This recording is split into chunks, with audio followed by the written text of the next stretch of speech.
Replacing a set of spark plugs might seem like an easy job. It's easy to think, I'll knock this out, make some time on it, and move on to the next thing. But that's not the best way to approach it. There are some very important steps to take when replacing spark plugs, and if you're set in your routine, it will only cost you a few extra minutes.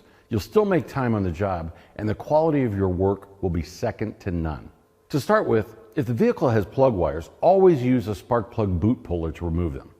They can be stuck, and you often have to gently work the boot back and forth until it releases its grip on the plug. Don't use any sharp tools or picks, and don't just pull on the wire because you risk tearing the boot or pulling the wire out of its end terminal. Plug wire boots have two jobs. One, to insulate and prevent secondary voltage from finding an alternate path to ground, and two, to keep moisture from getting in and corroding the connection between the plug and the wire. A torn boot opens the door to both. Before just zipping the plugs out, use compressed air to blow any dirt away that is collected around the spark plugs. Then crack them loose and back them out a half turn, and then give them another quick shot of air. Sometimes there's dirt or debris that's wedged in place and doesn't let go until you loosen the plug. And don't forget to wear your safety glasses. Here's a pro tip. Always inspect the plugs as you remove them. Even though we don't read plugs like we used to, when you pay attention to this detail, you get used to what they normally look like.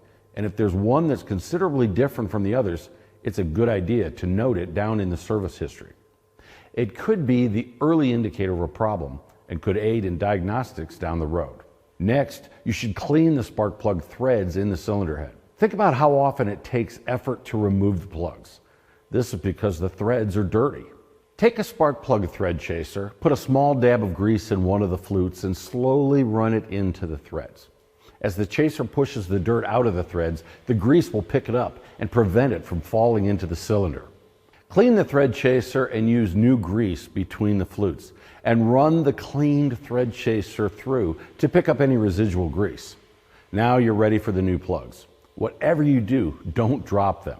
Even if they're still in the box, it can cause internal cracks you can't see, and it opens the door for a comeback. If you drop one, it should be replaced. Check the gap on the plugs before you install them. If it's an iridium or platinum plug, be extra careful with the process.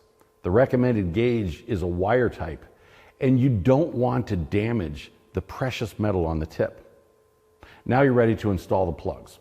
Always use a torque wrench and the manufacturer's specification. Always. Finish the job with a little bit of dielectric grease inside the spark plug boot, and you can put the stamp of quality on the entire job. Thanks for watching. We'll see you next time.